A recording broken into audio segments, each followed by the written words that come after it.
என்ன செய்வாங்கன்னா கணவன் மனைவியாக வாழ்ந்து கொண்டு இருப்பார்கள். ஏதாவது பிரச்சனை வந்த உடனேயே நான் இனிமேல் உன்னோடு உடலுறவு கொள்ள மாட்டேன் அப்படின்னு சத்தியம் செய்வாங்க. உன்னோடு நான் என்ன செய்ய மாட்டேன், உறவு தாம்பத்திய வாழ்க்கையில் ஈடுபடவே மாட்டேன் அப்படின்னு சத்தியம் செய்வாங்க. இதுதான் அல் ஈலா அப்படின்னு சொல்லப்படும். அல்லாஹு தாலா திருமறை குர்ஆன்ல சொல்லுகின்றான், லில்லதீன யுலூன மின் நிசாஇஹிம் தரப்புசு அர்பஅத்தி அஷ்ஹுர். அதாவது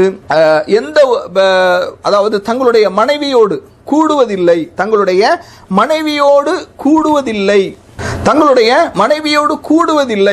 என்று யார் சத்தியம் செய்தார்களோ அவர்களுக்கு அவர்களுடைய இத்தாவுடைய தவணையை பற்றி அல்லாஹ் குர்ஆன்ல சொல்லும்போது அவர்கள் அர்பஅத்தி அஷ்ஹுரின் அவர்கள் 4 மாதங்கள் இத்தா இருக்க வேண்டும். 4 மாதங்கள் இத்தா இருக்க வேண்டும்.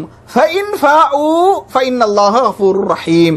அதற்கு உள்ளால் அவர்கள் மீண்டு வாழ வேண்டும் என்று விரும்பினால் அல்லாஹு தஆலா நிச்சயமாக மன்னிக்க கூடியவனாகவும் கிருபையுடையவனாகவும் இருக்கின்றான் என்று அல்லாஹு தஆலா சொல்றான். அப்ப இது அல் ஈலா என்று சொல்வார்கள். அதாவது கணவனுக்கும் மனைவிக்கும் ஏதோ ஒரு பிரச்சனை வந்துட்டு இனிமே உன்னோடு நான் படுக்க மாட்டேன், உன்னோடு நான் தாம்பத்திய உறவிலே ஈடுபட மாட்டேன் என்று ஒரு கணவன் சத்தியம் செய்வது இதுதான் அல் ஈலா. இப்படி சத்தியம் செய்தால் அந்த பெண் 4 மாதம் அர்பஅத் அஷ்ஹுர் 4 மாதங்கள் என்ன செய்யணும், இத்தா இருக்க வேண்டும். இந்த இத்தா தவணைக்குள் அந்த கணவன் என்ன செய்யலாம், அந்த சத்தியத்தை முறித்து அவன் மீட்டிக்கொள்ளலாம். சத்தியத்தை முறித்து என்ன செய்யலாம், மீட்டிக்கொண்டு மனைவியோடு தாம்பத்திய வாழ்க்கையில் ஈடுபடலாம். ஆனா இதுல இன்னொரு முக்கியமான விஷயம் இருக்குது. அல்லது அப்படி சத்தியம் செய்து இந்த சத்தியம் தொடர்கின்றது என்றால் அவன் விரும்பினால் அந்த பெண்ணை தலாக்கும் என்ன செய்யலாம், விடலாம். வைன் அஸமுத் தலாக் ஃபைன்னல்லாஹ ஸமீஉன் அலீம். அவர்கள் விவாக விலக்கு மனவிலக்கு செய்து கொள்ள உறுதி கொண்டார்கள் என்னால் அல்லாஹு தஆலா அறிந்தவனாக இருக்கின்றான். எல்லாவற்றையும் அல்லாஹ் கேட்பவனாகவும் அறிந்தவனாகவும் இருக்கின்றான். அப்ப தகுந்த காரணத்தோடு என்ன செய்யலாம், மனவிலக்கும் செய்து கொள்ளலாம். அல்லது அந்த 4 மாத இத்தாவுக்கு முன்னால் மீட்டிக்கொள்ளவும் செய்யலாம். இப்போ சத்தியம் செஞ்சாரா இல்லையா, உன்னோடு தாம்பத்திய வாழ்க்கையில் ஈடுபடவே மாட்டேன் சத்தியம் செஞ்சாரா இல்லையா. இப்ப 4 மாசத்துல சத்தியத்தை முறித்து மீட்டு கொண்டார் என்றால் அவர் பரிகாரம் செய்ய வேண்டும். சத்தியத்தை முறிச்சா என்ன இருக்கு, பரிகாரம் இருக்கின்றது. அந்த பரிகாரத்தை அவர் என்ன செய்ய வேண்டும். அல்லாஹு தஆலா திருமறை குர்ஆன்ல சொல்றான், லா யுஆஹிதுகுமுல்லாஹு பில்லக்வி ஃபீ ஐமானிக்கும். நீங்கள் செய்யக்கூடிய சத்தியத்தில் பொடுபோக்காக அலட்சியமாக செய்யக்கூடிய சத்தியங்களை அல்லாஹு தஆலா என்ன செய்ய மாட்டான், அதை குற்றம் பிடிக்க மாட்டான். வலாக்கின் யுஆஹிதுக்கும் பிமா அக்கத்துமுல் ஐமான். ஆனால் உறுதியாக நீங்கள் செய்கின்றீர்களே சத்தியம், அந்த சத்தியத்தை அல்லாஹ் குற்றம் பிடிப்பான். அந்த சத்தியத்தை முறித்தால் அதற்குரிய பரிகாரம் என்ன, ஃபகஃபாரத்துஹு இத்ஆமு 10 மசாகீன் மின் அவ்ஸதி மா துத்இமூன அஹ்லீக்கும். அதையும் அல்லாஹ் தஆலா தெளிவாக சொல்கின்றான். 10 ஏழைகளுக்கு நீங்கள் என்ன செய்ய வேண்டும், உணவளிக்க வேண்டும். 10 ஏழைகளுக்கு எப்படி உணவளிக்கிறது, 3 வேளை உணவளிப்பதா, ஒரு வேளை உணவளிப்பதா என்றால் ஒரு வேளை உணவளிப்பது 10 ஏழைகளுக்கு. அந்த உணவுனுடைய தரம் எப்படி இருக்க வேண்டும் அதையும் அல்லாஹ் சொல்றான். மா துத்இமூன அஹ்லீக்கும், உங்களுடைய குடும்பத்தார்களுக்கு நீங்க எந்த மாதிரியான சாப்பாடு கொடுப்பீங்களோ அந்த மாதிரியான உணவை நீங்கள் என்ன செய்ய வேண்டும், கொடுக்க வேண்டும். அவு கிஸ்வத்துஹும், அல்லது 10 பேருக்கு நீங்கள் ஆடை கொடுக்க வேண்டும், ஆடை எடுத்து கொடுக்க வேண்டும். அவு தஹ்ரீரு ரகபத்தின், அல்லது ஒரு அடிமையை உரிமை விட வேண்டும். இது எதற்குரிய பரிகாரம், சத்தியத்தை முறித்தால். ஈலா, ஆமா, சத்தியத்தை முறித்தால், ஆமா, ஈலா யமீன். ஏன்னா உன்னோடு நான் உடலுறவு கொள்ளவே மாட்டேன் என்று சத்தியம் செய்து 4 மாதங்களுக்கு முன்பாக இத்தா தவணைக்கு முன்பாக சத்தியத்தை முறித்து மனைவியோடு சேர்ந்து கொள்வது. அப்போ அல்லாஹு தஆலா பரிகாரமாக 10 ஏழைக்கு உணவளித்தல், அல்லது ஆடை கொடுத்தல், அல்லது அடிமையை உரிமை விடுதல், இந்த 3ஐயும் அல்லாஹ் சொல்றான். சொல்லிவிட்டு அல்லாஹ் சொல்றான், ஃபமல்லம் யஜித், யாருக்கு இந்த 3ம் செய்ய முடியவில்லையோ. ஏன்னா இந்த சத்தியத்தினுடைய பரிகாரத்தை நிறைய மக்கள் தவறாக விளங்குறாங்க. என்ன அப்படின்னா, அதாவது 10 பேருக்கு சாப்பாடு கொடுக்கணும், அல்லது 10 பேருக்கு ட்ரெஸ் எடுத்து கொடுக்கணும், அல்லது அடிமையை உரிமை விட வேண்டும், அல்லது 3 நாட்கள் நோன்பு வைக்கணும் அப்படின்னு நினைக்கிறாங்க. தவறு. ஷேக் சாலிஹ் அல் உஸைமீன் ரஹிமஹுல்லா அவர்கள் இந்த வசனத்திற்கு விளக்கம் அளிக்கும் போது சொல்கின்றார்கள், எது முதல்ல செய்ய வேண்டியது என்ன, 10 பேருக்கு சாப்பாடு கொடுக்கணும். அதற்கு இயலாத அளவுக்கு ஏழையாக நீங்க இருக்கிறீங்களா? 10 பேருக்கு ட்ரெஸ் எடுத்து கொடுக்கணும், அதற்கும் இயலாத அளவுக்கு ஏழையாக நீங்க இருக்கிறீங்களா? அடிமையை உரிமை விடுதலை செய்யணும், அதற்கும் உரிமை விடுதல் என்பது இந்த காலகட்டத்தில் இல்லாத ஒரு விஷயம். அதற்கும் இல்லை. இந்த 3 ஆப்ஷன், இந்த 3 விஷயங்களும் செய்ய முடியவில்லை என்றால்தான் 3 நாள் நோன்பு வைப்பது. ஏன்னா குர்ஆன்ல அல்லாஹ் மிக தெளிவாக சொல்றான், ஃபமல்லம் யஜித், யார் இந்த விஷயங்களை செய்ய முடியவில்லையோ ஃபஸியாமு ஸலாஸதி அய்யாம், அவர்கள் தான் என்ன செய்யணும்? 3 நாட்கள் நோன்பு வைக்க வேண்டும். ذَلِكَ கஃபாரத்து ஐமானிக்கும், இதுதான் உங்களுடைய சத்தியத்திற்குரிய பரிகாரம். இதா ஹலஃப்தும், நீங்கள் சத்தியம் செய்தால், வஹ்ஃபது ஐமானக்கும், உங்களுடைய சத்தியத்தை பேணி பாதுகாத்துக் கொள்ளுங்கள். கதாலிக யுபையினுல்லாஹு லக்கும் ஆயாத்திஹி லஅல்லக்கும் தஷ்குரூன், நீங்கள் நன்றி செலுத்தும் பொருட்டு அல்லாஹு தஆலா அவனுடைய வசனங்களை தெளிவுபடுத்துகின்றான் என்று அல்லாஹ் சூரத்துல் மாஇதால 5வது அத்தியாயத்தினுடைய 89வது வசனத்திலே சொல்லி காட்டுகின்றான். கண்ணியத்திற்குரிய சகோதர சகோதரிகளே, இந்த வசனத்திலே நாம் என்ன சொன்னோம்? அதாவது உணவளித்தல் இல்லையா? மா துத்இமூன அஹ்லீக்கும்.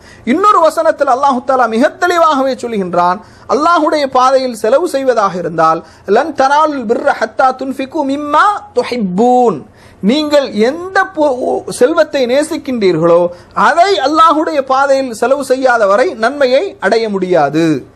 ஆல இம்ரானுடைய 3வது அத்தியாயத்தினுடைய 92வது வசனம்.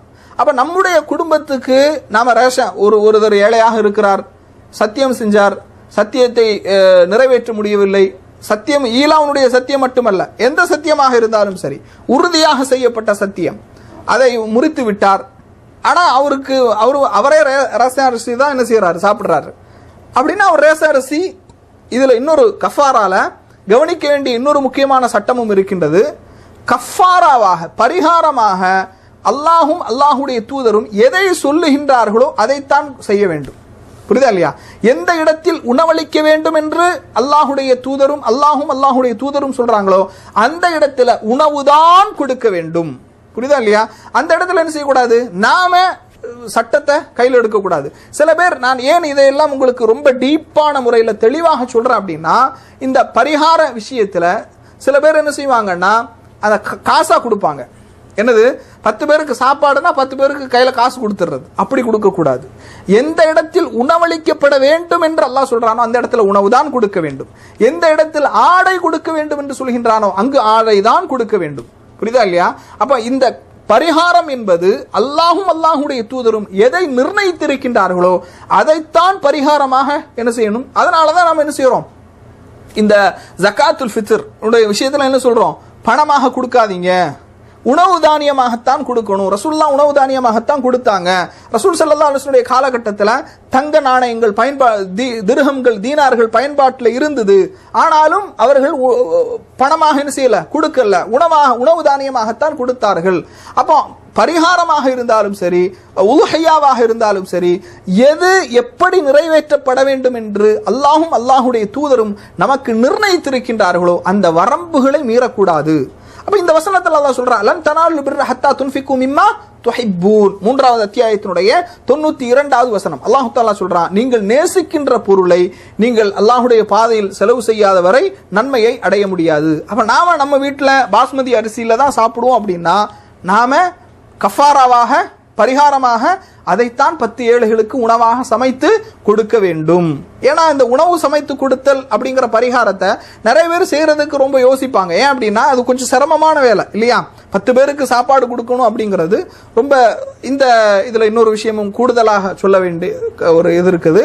இந்த 10 நபர்களுக்கு சாப்பாடு கொடுத்தல், உணவளித்தல் அப்படிங்கிறது ஒரே நாள்ல 10 பேருக்கு சாப்பாடு கொடுக்கலாம், அல்லது 10 நாளைக்கு 10 நபர்களுக்கும் சாப்பாடு கொடுக்கலாம். புரியுதா இல்லையா?